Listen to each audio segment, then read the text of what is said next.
ಸಾಂಕ್ರಾಮಿಕ ರೋಗಗಳಿಗೆ ಬ್ರೇಕ್ ಹಾಕಲು ಆರೋಗ್ಯ ಇಲಾಖೆ ಅಲರ್ಟ್ ಆಗಿದೆ. ಖುದ್ದಾಗಿ ಫೀಲ್ಡ್ಗಿಳಿದಿದ್ದಾರೆ ಆರೋಗ್ಯ ಸಚಿವ ಯುಟಿ ಖಾದರ್. ಸಾಂಕ್ರಾಮಿಕ ರೋಗಗಳಿಗೆ ಬ್ರೇಕ್ ಹಾಕಲು ಆರೋಗ್ಯ ಇಲಾಖೆ ಅಲರ್ಟ್ ಆಗಿದೆ. ಖುದ್ದು ಫೀಲ್ಡ್ಗಿಳಿದಿದ್ದಾರೆ ಆರೋಗ್ಯ ಸಚಿವರು. ಆರೋಗ್ಯ ಇಲಾಖೆ ಅಧಿಕಾರಿಗಳ ಜೊತೆ ಸಭೆ ನಡೆಸಿದ್ದಾರೆ. ವಿಡಿಯೋ ಕಾನ್ಫರೆನ್ಸ್ ಮೂಲಕ ಅಧಿಕಾರಿಗಳ ಜೊತೆ ಆರೋಗ್ಯ ಸಚಿವರು ಸಭೆ ನಡೆಸಿದ್ದಾರೆ. ರಾಜ್ಯಾದ್ಯಂತ ಹೆಲ್ತ್ ಎಮರ್ಜೆನ್ಸಿ ಆಪರೇಷನ್ ಸಿಸ್ಟಮ್ ಜಾರಿ ಮಾಡಬೇಕು. ಸಾಂಕ್ರಾಮಿಕ ಹೆಸರಿನಲ್ಲಿ ಜನರ ಬಳಿ ಲೂಟಿ ಹೊಡೆದ್ರೆ ಹುಷಾರಂತ ಖಡಕ್ ಆದೇಶ ಕೊಟ್ಟಿದ್ದಾರೆ. ಖಾಸಗಿ ಆಸ್ಪತ್ರೆಗಳಿಗೆ ವಾರ್ನಿಂಗ್ ಕೊಟ್ಟಿದ್ದಾರೆ ಆರೋಗ್ಯ ಸಚಿವರು. ಸದ್ಯ ರಾಜ್ಯದಲ್ಲಿ ಮಲೇರಿಯಾ 70% ಹಾಗೆ ಡೆಂಗ್ಯೂ 33% ಇದೆ. ಸಾಂಕ್ರಾಮಿಕ ರೋಗಗಳ ವಿರುದ್ಧ ಇದೀಗ ಖುದ್ದಾಗಿ ಫೀಲ್ಡ್ಗಿಳಿದಿದ್ದಾರೆ ಆರೋಗ್ಯ ಸಚಿವರು. ಸಾಂಕ್ರಾಮಿಕ ರೋಗ ಯಾಕಂತ ಹೇಳಿದ್ರೆ ನಿಮ್ಗೆ ಗೊತ್ತಿದೆ, ಪ್ರತಿಯೊಂದು ಸೀಸನ್ ಇದೆ. ಮಳೆಗಾಲ ಸೀಸನ್, ಚಳಿಗಾಲ ಸೀಸನ್, ಬೇಸಿಗೆ ಕಾಲ, ಅದೇ ರೀತಿ ಸಾಂಕ್ರಾಮಿಕ ರೋಗ ಕಾಲ ಇದು. ಆ ಒಂದು ಸೀಸನ್, ಇದು ರೋಗಕ್ಕೆ ಸಂಬಂಧಪಟ್ಟಾಗಿ ಒಂದು ಸೀಸನ್ ಇರ್ತದೆ. ಅದು ನಮ್ಮಿಂದ ನಿಲ್ಲಿಸಲಿಕ್ಕೆ ಸಾಧ್ಯ ಇಲ್ಲ. ಯಾಕೆ? ಈ ಒಂದು ವೆದರ್ಗೆ ಅನುಗುಣವಾಗಿ ಇದ್ದಂಥ ವೈರಸ್ಗಳ ಕೂಡ ಮ್ಯೂಟೇಷನ್ ಜಾಸ್ತಿಯಾಗಿ ಬಹುಶಃ ಇವತ್ತು ಯಾರಿಗೆ ಇಮ್ಯುನಿಟಿ ಸ್ವಲ್ಪ ಪವರ್ ಕಡಿಮೆ ಇದೆ ಅವರಿಗೆ ಇವತ್ತು ರೋಗ ಬರ್ತದೆ.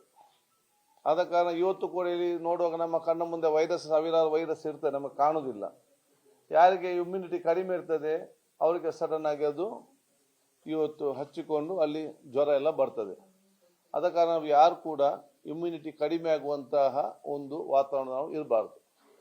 ಅದಕ್ಕಾಗಿ ರಾಜ್ಯ ಜನತೆ ಎಲ್ಲ ಕೂಡ ತಮ್ಮ ತಮ್ಮ ಆರೋಗ್ಯ ತಮ್ಮ ಕೈಯಲ್ಲಿ ಇದೆ.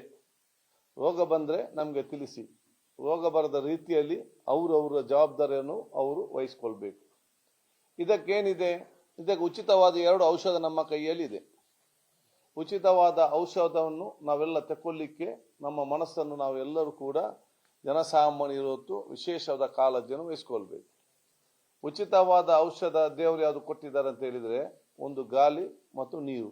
ಇದನ್ನು ಸರಿಯಾಗಿ, ಗಾಳಿಯನ್ನು ಸರಿಯಾಗಿ ಸ್ವೀಕರಿಸಿ, ನೀರನ್ನು ಸರಿಯಾಗಿ ಕುಡಿಯಿರಿ. ಬಹುತೇಕ ನಿಮ್ಮ ರೋಗಗಳು, ಸಾಂಕ್ರಾಮಿಕ ರೋಗಗಳು ಇವತ್ತು ದೂರ ಆಗ್ತದೆ. ಅದಕ್ಕಾಗಿ ಆದಷ್ಟು ನಿಮ್ಮದೇ ಒಂದು ಪ್ರಾಣಾಯಾಮದಂತ ಒಂದು ಅವಕಾಶ ಸಿಕ್ಕಿದಂಥ ಸಂದರ್ಭದಲ್ಲಿ ಆ ಒಂದು ಕಾಳಜಿಯನ್ನು ವಹಿಸಿಕೊಳ್ಳುವುದು. 2, ಈ ಒಂದು ಕಾಲಘಟ್ಟದಲ್ಲಿ ಇವತ್ತು ಬಿಸಿನೀರನ್ನೇ ಇವತ್ತು ಕುಡಿಲಿಕ್ಕೆ ಒಂದು ಹವ್ಯಾಸವನ್ನು ಮನೆಯಲ್ಲಿ ಮತ್ತು ಮಕ್ಕಳಲ್ಲಿ ಅದನ್ನು ಹವ್ಯಾಸ ಮಾಡಿಕೊಳ್ಳಬೇಕು. ರಾಜ್ಯದಲ್ಲಿ ಕೋವಿಡ್ ಇನ್ನು ಆರಂಭಿಕ ಹಂತದಲ್ಲಿದೆ. ಪ್ರತಿ ಜಿಲ್ಲೆಯ ಗಡಿಯಲ್ಲೂ ತೀವ್ರ ನಿಗಾ ವಹಿಸಲಾಗಿದೆ. ಸೋಂಕಿತರೆಲ್ಲ ಗುಣಮುಖ, ಸಾವು ನೋವಿನ ಆತಂಕವಿಲ್ಲ ಅಂತ ತಿಳಿಸಿದ್ದಾರೆ ಆರೋಗ್ಯ ಸಚಿವ ಯುಟಿ ಖಾದರ್. ಬಿಗ್ ಸ್ಟೇಟ್ಮೆಂಟ್ ಕೊಟ್ಟಿದ್ದಾರೆ. ಟೆಸ್ಟಿಂಗ್ ಹೆಚ್ಚಿಸಿದ್ದಕ್ಕೆ ಪ್ರಕರಣಗಳ ಸಂಖ್ಯೆ ಹೆಚ್ಚು ಕಾಣಿಸ್ತಾ ಇದೆ.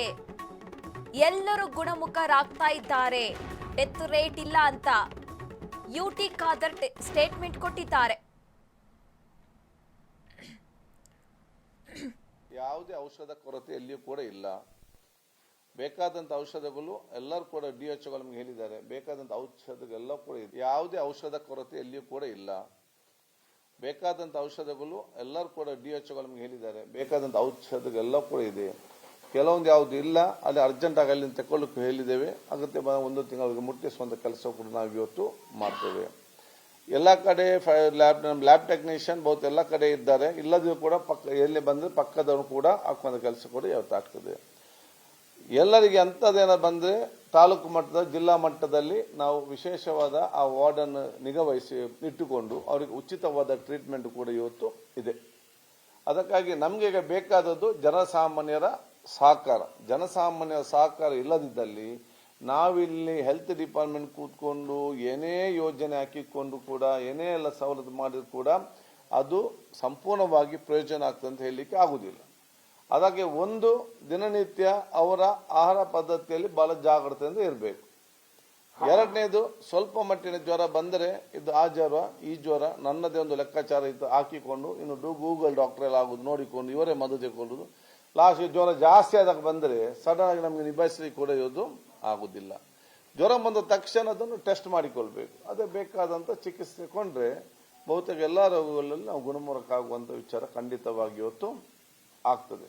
ಅದಕ್ಕಾಗಿ ಊರವರ ನಿಮ್ಮೆಲ್ಲರ ಸಹಕಾರ ನಾನು ಇವತ್ತು ಯಾಚಿಸ್ತೇನೆ. ಅದಕ್ಕಾಗಿ ನಾವು ಹೇಳುದಿಷ್ಟೇ, ಎಲ್ಲಿಯಾದ್ರೂ ಸ್ವಲ್ಪ ಮಟ್ಟ ಜ್ವರ ಬಂದರೂ ಕೂಡ ತಕ್ಷಣ ಟೆಸ್ಟಿಂಗ್ ಮಾಡಬೇಕು. ಆವಾಗ ಮಾತ್ರ ನಮ್ಗೆ ಗೊತ್ತಾಗ್ತದೆ, ಇಲ್ಲದೆ ಗೊತ್ತಿರೋದಿಲ್ಲ. ಅಲ್ಲ, ಈಗ ಪರಿಸ್ಥಿತಿ ಬಗ್ಗೆ ಸ್ಟಾರ್ಟಿಂಗ್ ಸ್ಟೇಜ್ ಮಾಡಿದೆ. ನಾವು ಜಾಸ್ತಿ ಟೆಸ್ಟ್ ಮಾಡ್ತೇವೆ, ಜಾಸ್ತಿ ವಿಚಾರ ಬರ್ತದೆ, ಮತ್ತು ಸತ್ಯ ಹೇಳ್ತೇವೆ, ಅದು ಸ್ವಲ್ಪ ಜಾಸ್ತಿ ಕಾಣ್ತದೆ ಇದರಲ್ಲಿ. ಸೊ ಅಲ್ಲಿ ವಿಚಾರ ನಮ್ಗೆ ಏನಂತ ಗೊತ್ತಿಲ್ಲ.